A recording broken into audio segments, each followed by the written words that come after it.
반갑습니다. 미풍입니다. 구독과 좋아요 부탁드리도록 하겠습니다. 누더기 부동산 규제에 구더기가 된 국민들입니다. 이제 구더기가 돼버렸습니다. 국민들이 지쳤어요. 너도 지치고 나도 지치고 이웃도 다 지치고 형제 자매 다 지치고 직장 동료들 다 지치고 친구들도 다 지쳐버렸습니다. 한 달에 한 번, 두 달에 한 번씩 바뀌는 이 부동산 규제가 신물이 난다 이제. 지겨워 진짜. 네, 도대체 왜 이런지 모르겠다라는 생각이 들고, 이런 누더기 부동산 규제 때문에 이 구더기 된 국민들, 특히 서민들의 삶은 더 핍박해졌다, 더 지금 힘들어졌다, 이렇게 보고 있습니다. 지금 모든 나오는 뉴스가 어떤 뉴스들입니까? 네, 서민들을 우울하게 만드는 뉴스예요. 특히 무주택자들, 현 정부를 지지했던 많은 사람들에게 너무나 우울감을 주고 상실감을 주는 정책들만 나오다 보니까 그 효과들, 그것을 믿었던 많은 사람들, 국민들, 그리고 서민들에게 정말 피눈물이 흐르고 있습니다. 씨 마른 서울 아파트, 이제 씨가 다 말라버린 겁니다. 누더기 규제 부작용이다 라는 내용이 나오죠. 그래서 서민들을 위하는 정책이라고 그런 슬로건을 통해서 나왔던, 한 달에 한 번, 두 달에 한 번 나왔던 정책들은 결국엔 그들 지지층들을 다 너무나 힘들게 하고 있습니다. 네, 이 규제들이 너무나 부작용이 심합니다. 그래서 지금 나오는 모든 뉴스들이 다 너무나 지금 서민들을 절망감을 주게 만드는 뉴스들이다. 오늘 또 충격적인 뉴스가 나왔습니다. 농심 올랐죠. 처음에는 오뚜기가 올랐고 그 다음에 농심라면 올랐습니다. 이제는 또 삼양라면이 오른다 그래요. 네, 이 라면 삼박자들, 우리가 짜장면값 오를 때 실감이 안 났어요. 화폐가치 그렇게 떨어지는구나 라고 생각했지, 이제 라면값들이, 라면 삼총사들이 올라가면서부터 이제 본격적으로 느끼기 시작했다는 겁니다. 서민들 우리 보시면은 정말 필수품입니다. 라면은. 자, 서민들만 우리가 라면을 먹는 게 아니에요. 우리가 현대백화점, 압구정점 가도 라면 끓여 먹습니다. 그 안에서도. 예, 비싼 라면 만들어가지고 재료 좋은 거 넣고. 정말 대한민국 국민들의 이거 정말 필수품이죠. 네, 꼭 먹게 되는 게 라면입니다. 이게 돈이 많다고 해서, 부자라고 해서 라면을 안 먹는 게 아닙니다. 모든 대한민국 국민들이 정말 꼭 한 달에 적어도 몇 번 정도를, 일주일에 한 번 정도는 꼭 먹기 때문에 정말 중요한 꼭 중요한 이 식품인데, 결국에 삼양라면까지 올랐다. 참 이거 정말 심각한 문제가 아닙니다. 네, 정말 심각한 문제다. 그래서 또 보니까 뉴스 오늘 또 나왔습니다. 다 서민들에게 너무 이거 정말 상대적 박탈감만 주는 거예요. 초역세권 45억 건물주가 됐다고 합니다. 마마무의 솔라가. 마마무, 잘 모르신 분도 많을지 모르겠지만 대부분 마마무 알잖아요. 네, 이 가수. 네, 신촌 꼬마 빌딩을 45억 그냥 쏴버렸다고 합니다. 이전에 한번 김태희하고 비가 결혼했죠. 그리고 나서 한 몇 개월 전인가? 김태희와 비가 어디 팔았대요. 청담동인가 어디 팔았다고 합니다. 어디 파는지 기억이 안 나는데, 그때 이 팔고 나니까 사람들이, 많은 이제 서민들과 무주택자들이 막 열광을 했어요.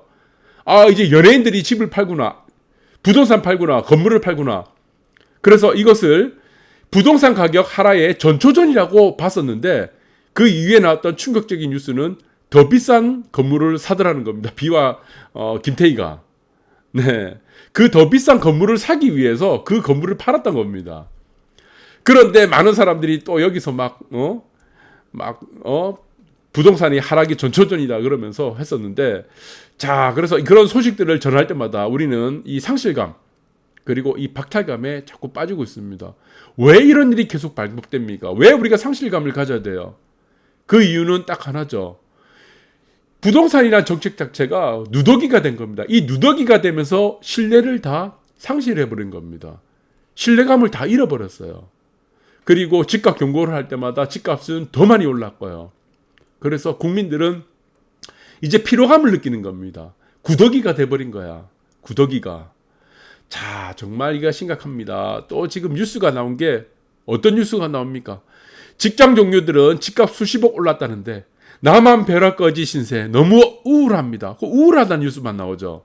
누구는 집을 사서 누구는 얼마 벌었네. 연예인은 누구와 건물을 뭐 몇십억, 몇백억짜리 샀네. 그리고 가수 이름은 누구죠? 네, 지금 뭐 아이유 300억짜리 아파트 샀네. 이러니까 이 박탈감이란 거는 정말 우울감을 주는 그런 뉴스만 계속 나온다. 그래서 밑에 보시니까 친문 성향의 맘카페. 친문 성향도 아니고 또 거기다 플러스해서 맘카페예요. 친문 성향 플러스 맘카페. 그러면 이 뒤에는 이 내용을 우리는 안 읽어봐도 될 것 같습니다. 급등한 집값과 전세값에 불만을 토로한다는 글이 잇따라 올라오고 파리쿡이란 걸 이 사이트를 잘 모르겠어요. 저는 오늘 처음 보는데 네, 파리쿡. 그래서 뭐 친문 성향의 맘카페인 것 같아요. 요즘 집값 때문에 잠을 잘 뭐 못 자겠어요. 아니 잠을 왜 자? 잠 안 되지.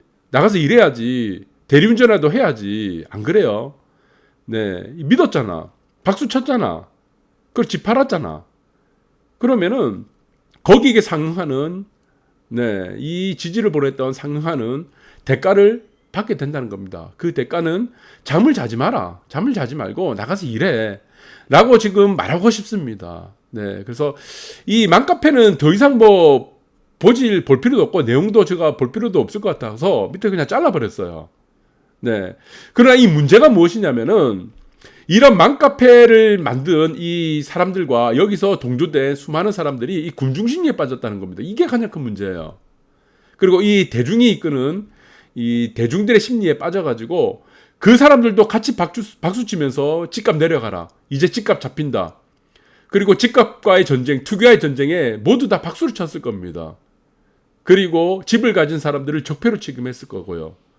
그 부분들이 저는 아주 좀 이 심보가 문제가 있다고 보고 있는 겁니다. 그리고 세금을 올린다고 했을 때 이분들이 얼마나 박수를 쳤겠습니까? 그 사람들 돈 뜯어야 돼. 네, 이 분배라는 논리, 이 진보라는 논리에 빠져가지고 열심히 일할 생각을 하지 않고 평등이란 이유로 남의 재산을 뺏기는 이런 놀이에, 이런 노름에 빠졌던 사람들, 결국에는 저는 좋은 결과가 나오지 않다고 보고 있습니다. 다 어떻습니까? 이 모든 것들이 무엇입니까? 누더기 된 이 부동산 정책 때문이라 보고 있습니다. 그래서 1천만 원 줄 테니 잔금일 미루자. 왜 잔금일 미루자고 합니까? 또 지금 양도세는 지금 한 달에 한 번씩 바뀌어. 한 달에 한 번씩 양도세 규제가 완화했다가 규제했다가 또 지금은 12월까지 양도세 비과세 된다고 하죠. 그래서 지금 법 통과까지 지금 또 미루는 거예요. 매도자가. 양도세를 내야 되니까.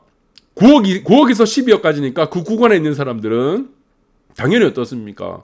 매도를 미루게 되겠죠. 그래서 잔금일, 등기 날짜를 미루자는 겁니다. 잔금을 미치게 되면은 이제 소유권 이전 되잖아요. 등기가 되니까. 네, 그래서 양도세를 피하려고 다 개판되는 거야, 지금. 매수든 매도든. 네, 지금 다 하루라도 조용한 날이 없어, 하루라도. 내가 살다 보니까.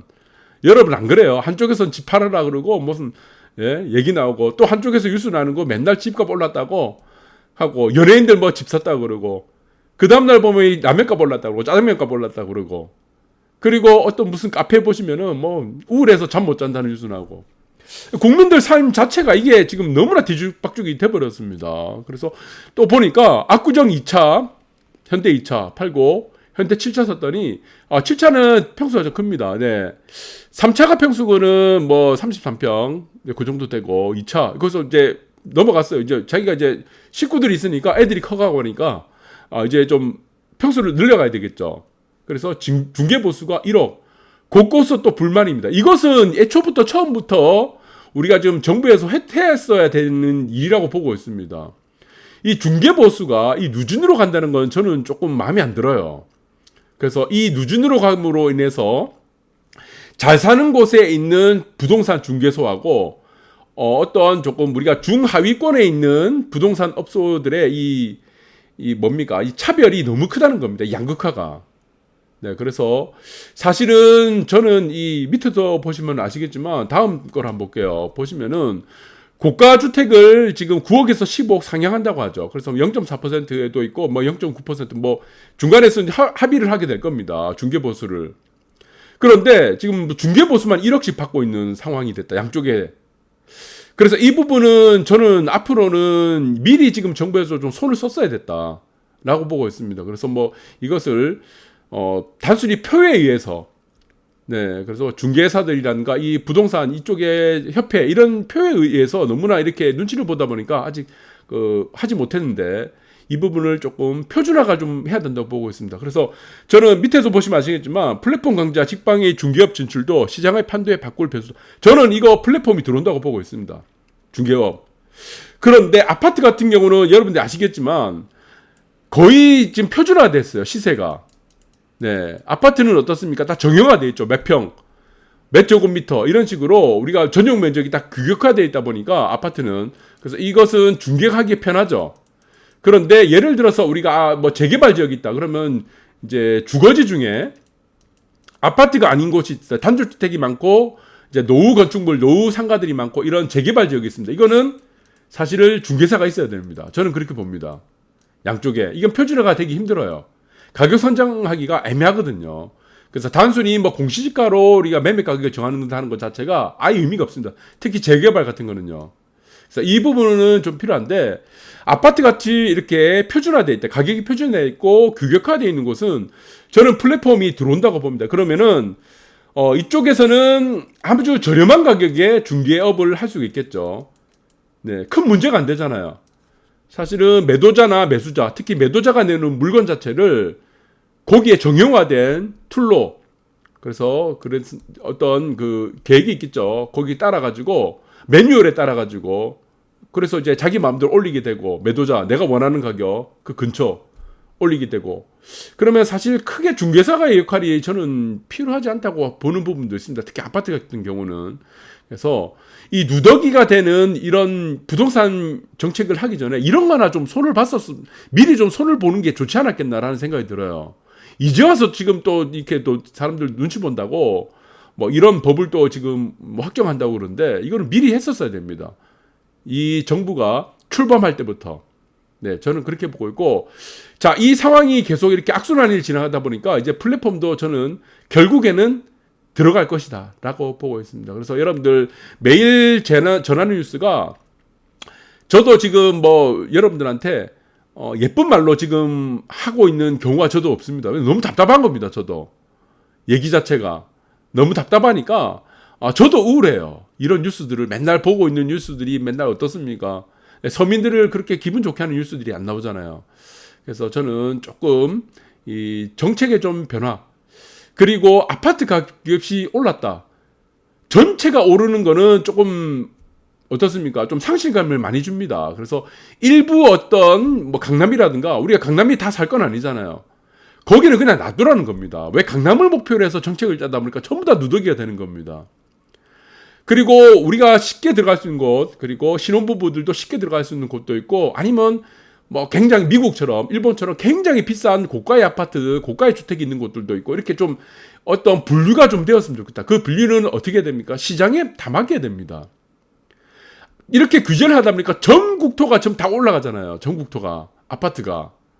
그래서 일정 부분에 우리가 초양극화는 인정을 해도 전체적인 아파트가 올라가고 전체적인 집이 없는 사람과 집 있는 사람 그러니까 이런 분류가 되면 안 된다는 겁니다. 우리가 강남과 비강남에서 우리 강남이 있죠.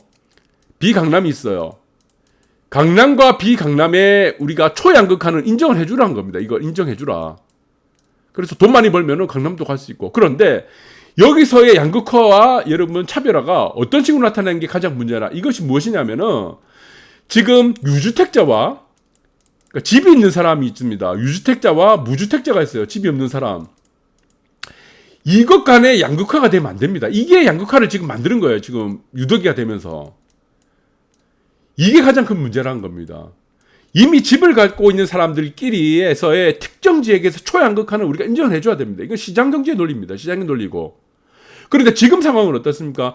집을 갖고 있는 사람과 집이 없는 사람과 간의 양극화가 돼버린 겁니다. 왜? 전체가 다 올라가 버리니까. 전체가 다. 그래서 이게 문제가 된다는 겁니다. 네, 그래서 이거는 모든 것은 시장에 맡기자는 겁니다. 시장에. 그래서 이 누더기가 되는 정책들이 결국에는 어떻습니까? 우리가 서민들만 다 구더기로 만든 겁니다. 구더기. 그래서 이 구더기는 다 여러분들이 정부에서 억지로 만드는 정책이 아니라 시장 경제의 논리, 시장의 논리로 따라서 우리가 정책을 재편하자. 아파트가 100억이 됐다, 300억이 됐다, 뭐 500억, 1000억이 됐다. 그건 무슨 의미가 있습니까? 서민들하고. 네, 그래서 그 부분들을 인정할 건 인정하고 정책을 다시 시장 경제에 맡기는 쪽으로 갔으면 좋겠다는 생각이 듭니다. 감사합니다.